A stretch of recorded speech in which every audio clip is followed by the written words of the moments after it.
추미애 법무부 장관 아들의 군 복무 시절 휴가 특혜 의혹 결국 혐의 없음으로 마무리가 됐습니다. 양지열 변호사와 함께 자세한 얘기를 나눠보겠습니다. 어서 오십시오. 안녕하세요. 결국 검찰의 모든 것에 대한 불기소 처분이 이제 내려졌습니다.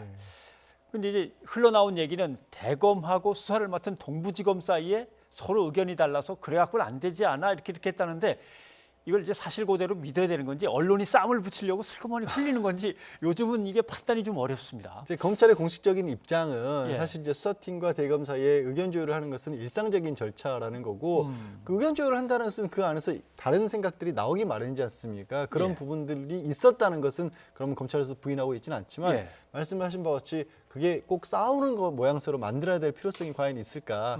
결국 이제 언론에 보도가 된 바에 따르더라도 윤석열 총장을 비롯해서 대검 일부에서는 수사팀이 한 수사 중에서 보강서가 필요한 부분이 있어 보인다. 예. 그러니까 휴가를 승인했다고 하는 부대장이 있지만 휴가 명령서 같은 것들이 빠진 부분들은 어떻게 메울 것이냐, 이 부분은 보강을 해야 될 거 아니냐라는 입장이었고, 수사팀에서는 실제 국방부를 포함해서 모든 것을 다 압수수색을 했기 때문에 지금 뭘 한다고 해서 사실관계가 달라지지도 않고 또 그게 판단하는데 그 불기소로 판단하는데 중요한 증거가 안 된다는 얘기를 해서 결국 윤 총장도 주말 내에 승인을 해서 이 승인 하에서 공식적으로 발표가 된 거기 때문에 너무 이렇게 계속해서 갈등하고 있다 이렇게 볼 이유는 없어 보입니다. 네. 그래도 논란이 끝나지 않는 게 추미애 장관을 향해서 맨 처음에는 아무것도 모르고 나는 관여된 바가 하나 없다 그랬는데 이것저것 하면 벌써 전화번호를 넘겨줬다든가 뭐 이것저것 나오지 않느냐. 네. 왜 거짓말했느냐. 이걸 또 문제를 삼고 있습니다, 분명히. 그러니까 저는 그 여의도에서 뭔가 문제가 되고 논란이 되고 정쟁이 됐던 부분들이 검찰로 꼭 가게 되는 것을 굉장히 부정적으로 보는 입장인데요. 이 사건에서 제일 중요한 것은 결국에는 추 장관의 아들이 다른 병사, 일반 사병, 대한민국 국민 누구나 젊은 국민들 대다수가 가는 군대에서 누리지 못하는 특별한 혜택을 받은 것이냐 아니냐 아니겠습니까? 그렇죠. 근데 군대라고 하는 것들이 각자의 경험들이 있고 세대별로 너무 또 그것들이 다르기 때문에 초기에 의혹이 불거졌을 때만 해도 굉장히 많은 분들이 정말 이상하다라는 그런 생각도 하셨지만 검찰 수사 과정에서 그리고 저부터도 그래서 이게 사건이 진행되면서 많은 것들이 좀 달라진 부분도 있구나 그런 네. 것들 알았기 때문에 그렇게 본다면 특혜라고 볼 만한 부분이 없다는 걸 검찰도 확인을 한 거거든요. 여기서 더 다툰다는 것은 이 다른 할 일이 더 중요한 일이 많지 않을까요? 말씀하신 대로라면 항상 대한민국이 검찰공화국이라는 별칭이 붙는 이유가 정치권에서 문제 생기면 다 검찰한테 가져가서 수사해서 판단해 주시오라고 다 가져가니까 결국 검찰이 최고 권력의 지위에 오르게 되는 거죠. 뭐. 그러니까 그렇게 빌미를 자꾸만 만들면서 검찰도 이런 생각을 하면 검찰도 억울할 것 같다는 생각도 듭니다. 한편으로 예. 여의도에서 정치인들이 이 자신들끼리 정치로 해결을 못하고 갖고 와서 그래서 검찰의 힘이 커졌는데 나중에 욕은 또 검찰이 먹어야 되고 그런 부분도 생각이 그렇습니다. 듭니다. 자, 조국 전 장관 얘기도 좀 해봐야 되겠습니다. 법무장관들 얘기로 계속 합니다만은 벌써 서초동 촛불 1년을 맞았습니다. 그때 영상을 한번 좀 보고 다시 돌아오죠.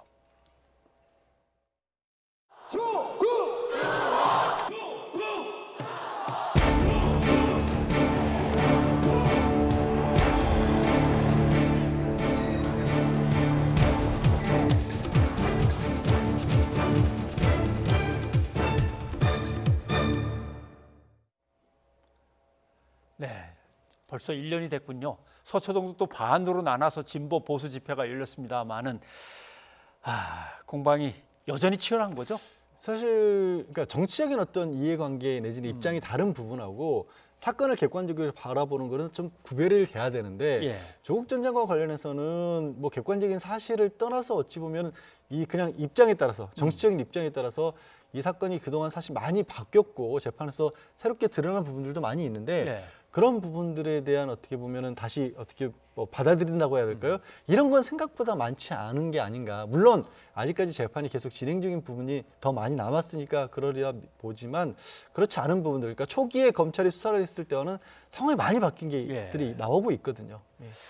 당시 뭐 엄청난 기사가 쏟아졌기 때문에 뭐 치열했습니다만은 심지어는 청문회 당일날 막 기소가 이루어지고 이러지 않았습니까?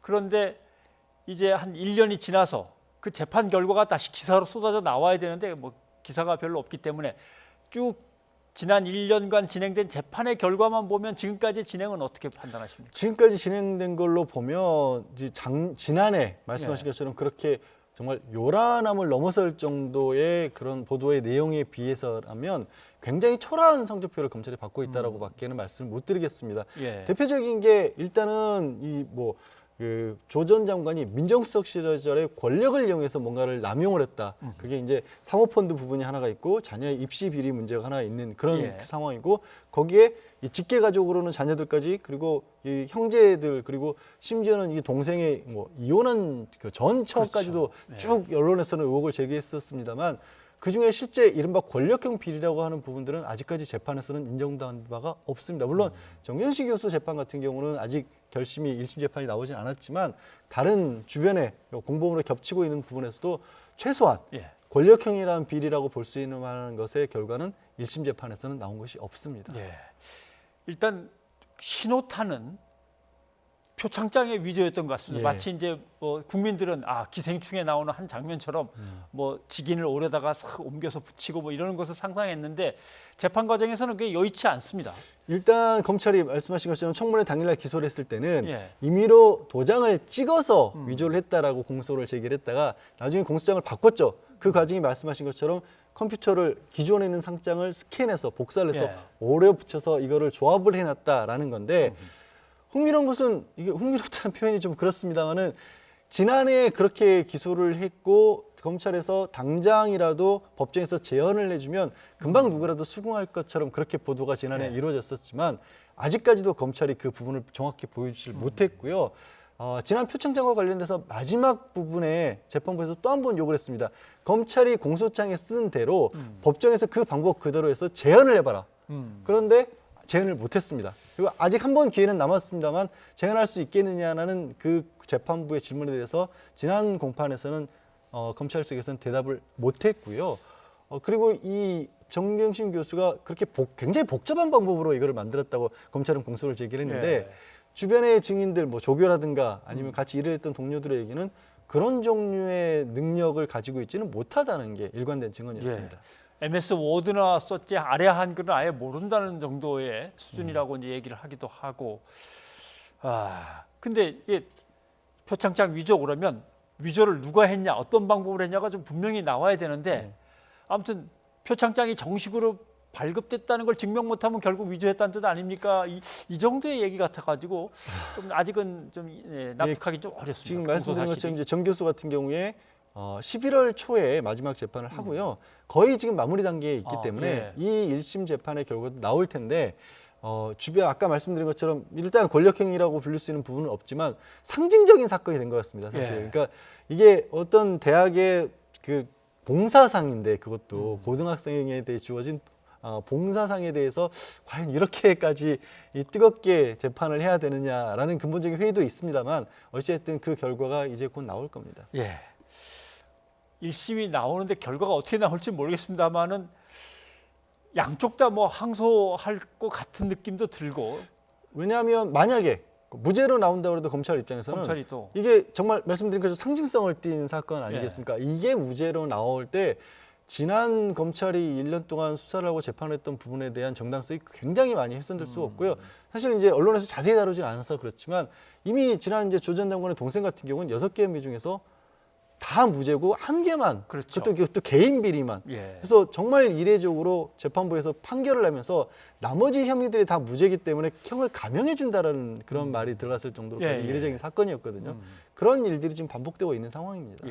그러니까 뭐 예를 들면 특정경제 가중처벌법이라든가 강제집행의 면탈 뭐가 있었죠? 배임수재 등등등 다 이제 무죄가 나오니까 이제 재판부 입장에서는 엉뚱한 혐의 가지고 조사받느라고 너무 고생해서 형을 좀 빼주겠다는 그렇게밖에 해석이 안 되는. 왜냐하면 지금 현재 그러니까 검찰이 기소를 했을 때 무죄율은 3%에서 4%입니다. 대한민국 검찰이. 그런데 6개에서 5개가 무죄가 나왔다는 것은 뭔가 이 기소는 과하다라는 걸 재판부도 인정하는 거죠. 근데 이제 조국 전 장관은 무리하게 보도했던 거나 뭐 아주 성전적인 비난을 늘어놨던 사람들에 대해서 고소를 했으니까 그것까지 처리하려면 이 사건은 한참 더 갈 것 같습니다. 적어도 2년에서 3년 정도는 정치가 되지 않을까 싶습니다. 아무튼 엄청나게 큰 사건이었는데 정말 그렇게 큰 사건이었는지는 재판 결과에 이제 또 증명이 되겠죠. 양 변호사님 고맙습니다. 네, 고맙습니다.